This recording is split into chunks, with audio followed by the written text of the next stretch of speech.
It's history. Opening day of firearm deer season 1985. And you know, it was predicted bad weather for last Friday. My son and I were hunting around Clare. We stopped by Tuck's Buckpole on Friday night to see how the hunters did. How did they do, despite the bad weather predictions? Well, we talked to Gary Bushell, the Northern Michigan regional wildlife biologist, and I'm going to let him give you the good news. Gary, Northern Michigan, produced. Again. As promised. That's right. Look at these deer on the buckpole. What do you think? Beautiful. Can't believe it. Okay, now let's see. You predicted on the show 2 weeks, or the week before the season, you predicted the weather would be... Cold with a skiff of snow. It's cold right now. It has really turned cold. That's right. Really in the past few hours this year on opening day. Right. We did have the skiff of snow. Was the snow throughout the northern part of the state? Pretty much south of Sheboygan to, in fact, it got heavier as it got towards Clare, but then dropped off. You know, the weather forecast said it was going to rain. Yeah. I was predicting a bummer opener. It was great. You heard it on the weather, but I didn't feel that way. I didn't feel that way. Jerry Weinrich, you're the new biologist here in the Houghton Lake area. Looks like the hunters turned out the deer. Real good. They did. What do you think? Will this season be a record breaker, or? It'll be one of the best ones. I wouldn't know. I wouldn't want to say that it's going to be another record. It's possible. Are the deer bigger than they have been? Body-wise, not so much, but the antlers are on average larger. They're larger. Okay, Gary, what have you found? You've cruised around the northern part of the state here today, and talked to different biologists. I have, and it's going to be a good year, as we predicted, and everybody thought, as a matter of fact. On the first day, it's hard to tell what the final tally will be, but it was a great opener. Good weather. It was cold. It was crisp. Good, crispy snow for openers, and it's going to be good. A lot of hunters I talked to said that they've never seen so many deer in the woods on an opening day as this. I think that's right, and we're hearing that across the board, and it looks very good. How did I do? I was hunting with a handgun this year. Last year I went dry.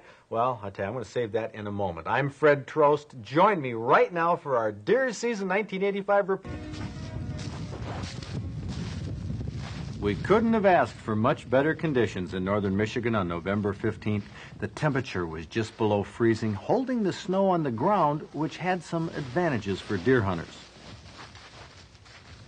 Although deer could hear hunters walking through the woods, once we were in our blind, sitting still, we could hear the deer as they crunched through the white crust.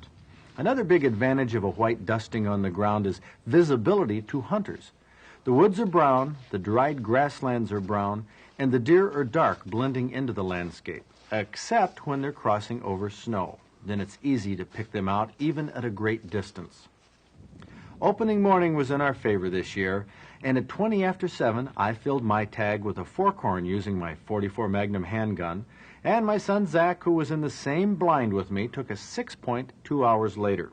After field dressing both bucks, we washed our hands along the lakeshore near our blinds. Now, we had to break the ice to get to the water, but the frozen surface made a placid setting for what turned out to be a banner opening day for thousands of hunters all over Michigan.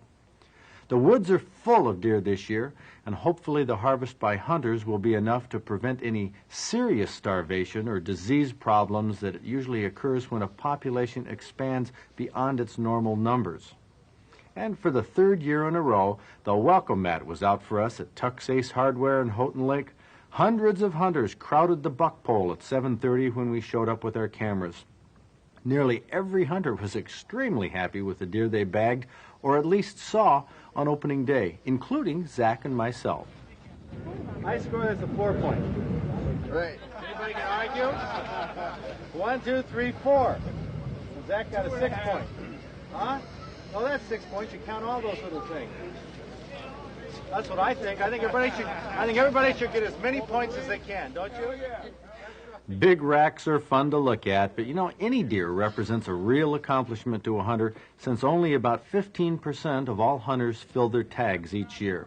Now, we were hunting south of Houghton Lake on Mickey Mike Sell's property a few miles north of Clare, where the deer were thick. Well, it's a good time at deer camp. Oh, yeah, we have a tremendous time up here.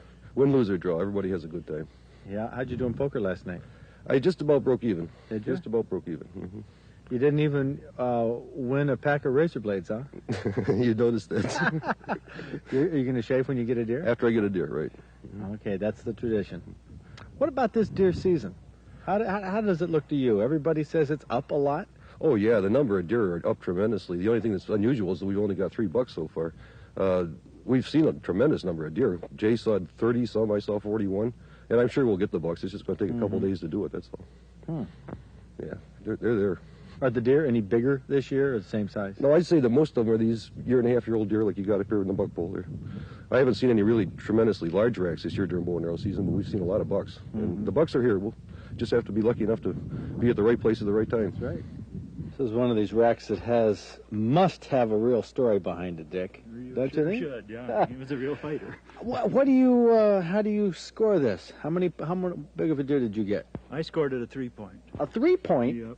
Yeah, but look how many points it probably would have had. Might have had, yeah. It might have had. It might have That's all had. he's got left. 1, 2, 3. Okay, now this was broken off Yeah. right there, and how many points? You know, it could have had maybe 4 or 5 points. I anticipated it probably had at least 3, and I imagine this one had at least 3. Yeah, It was but look. probably a good 6. Yeah, but look at this. This was broken off there. Yeah. So that would be 1 point. Right. And what about this under here? I don't know about that under there. That could have been another Might have been point coming out of there. This could have been an 8-point. Probably would have been an 8-point. So what's your theory? What happened to this deer? I think he probably fought all the rest of the deer in the woods. Think so? I don't know if he won or lost. But Dick Well, I'll tell you, Hillebrand this from is Clare an had a unusual nice rack. buck nonetheless, even real though its trophy antler one tines of the were biggest broken deer. off early in the fall. You know, we heard about a big buck that had all its tines, so I chased it down, found out it was on its way out of town. Point with a deformed antler. Must be the guy here who's on the way to the taxidermist. Huh? Howdy, Hi. Oh, Fred Trost is my name. Who are you? Fred Rao, Glad to meet you, Fred. Where are you from? Midland, Michigan. Are you on your way to the taxidermist right now? Oh, we're very close to going there, right? Great. This must be the 11-point we've heard about. That's correct. Why don't we take a look at this?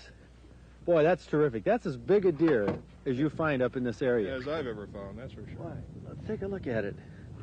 Pull its head around here. Look at that. That's a beautiful rack. 11 points, huh? Oh, somebody just shot over in that area. 1, 2, 3, 4, 5, 6, 7, 8, 9, 10, 11. That's how I'd count them. That's what I know. I'd give you 11 and a half Okay, I'll for that take it. little bump. I'll take it. That's a beautiful deer. What's the story behind it?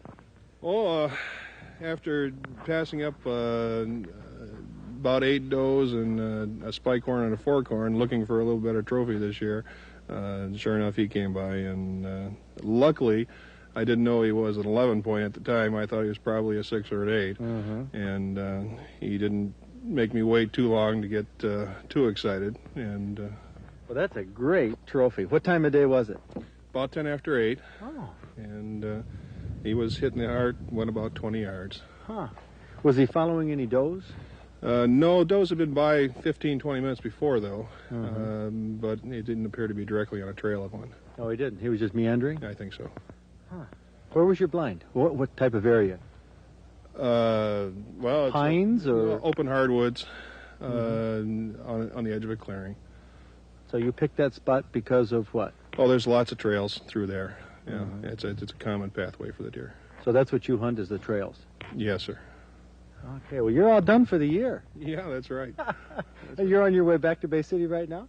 Midland, right? Or Midland? Right. Okay, here, I got to give you one of our outdoor digests right here so you can fill out the big buck entry form because Okay. you qualified. 11 There. points, yes, 10 points and up.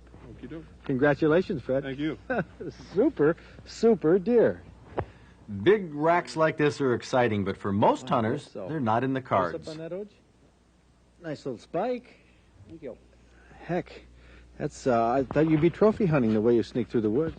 I would have been trophy hunting if I'd seen the one that I saw yesterday morning in here. Yeah. But, this happened to be the first one that came along, so So is that your policy? Take the first legal buck that comes along? I don't pass up too many legal bucks, no. How many deer have you taken in your years of hunting? This is my 22nd buck. Great. In And you still haven't gotten choosy. no, not really. I haven't. Probably one of these days I should do that, but no, I still take the first legal buck. I So see. you enjoy eating them. Oh yes, love them. And how close are you for a shot when you see? Bob Bolton from Midland has taken 18 of his 22 deer on state land. 15 he took by still hunting. That's a real accomplishment. Bob likes to hunt the swamps, something that's common in the Upper Peninsula where, well, while the southern herd has been growing, so was Tuck's buckpole at Houghton Lake, and Tuck was all smiles on opening night.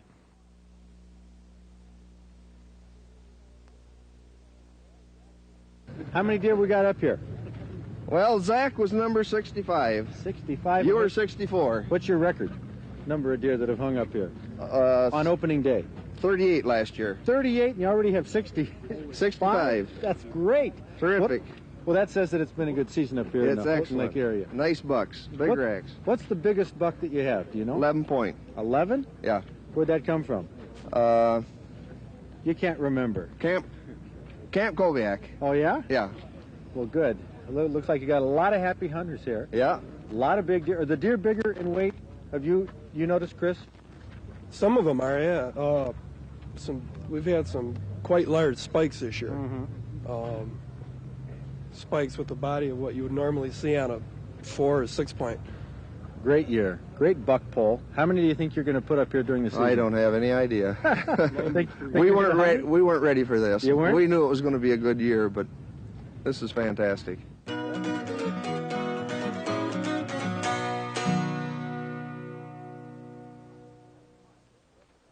What an opening day it was.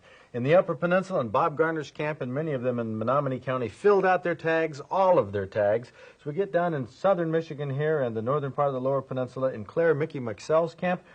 First day, got 6 bucks, picked up 5 deer since then. At Tuck's Buckpole, they had a record 69 deer on opening day, but only 6 since then for a total of 75. Why? The rain! The rain on Saturday and since then has really fouled up the deer hunting. Now, let's see what your outdoor knowledge is. See if you can answer this question in our outdoor quiz. Who was the fastest pistol shooter in the world? Ed McGivern is regarded as the world's fastest with a pistol. On August 20th, 1932, he fired 5 shots from a .38 double-action revolver into a target the size of a $50. He did this in 9/20ths of a second.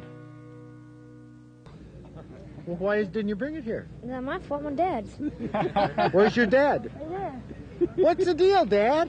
This is Tuck's Buckpole. This is the place. Everybody with the big rack I had. Oh, yeah? Yeah, I didn't want to make nobody a spike horn? Right. Hey, well, there's nothing wrong. Anything wrong with a spike horn? Oh! Hey. See? Next year. Right. Okay, we'll bet you. How'd you do? 5 point. That's great. I think so. How about Spike? Spike? You guys are all successful hunters. Spike. No kidding. 4-pointer. First one for 4-pointer? 13 years. You guys are doing great. What about you? 5 point. A 5 point? What's your name? Christopher. Christopher? Yeah. How'd you do today? Did you get a buck? I didn't go. You didn't? No. Why not? He said he did. Oh, you're not old enough, I bet. No. You can be a buck hunter when you get bigger? Yeah. Okay, Chris, that's great. Got your flashlight? You got your gun? Whoa, he's ready. Yeah, and you've had the hunter safety course, the whole work? Yeah. Has he really? Oh, yeah. Oh, that's great, Christopher. It was nice meeting you. Yeah. Okay? Me too. Good.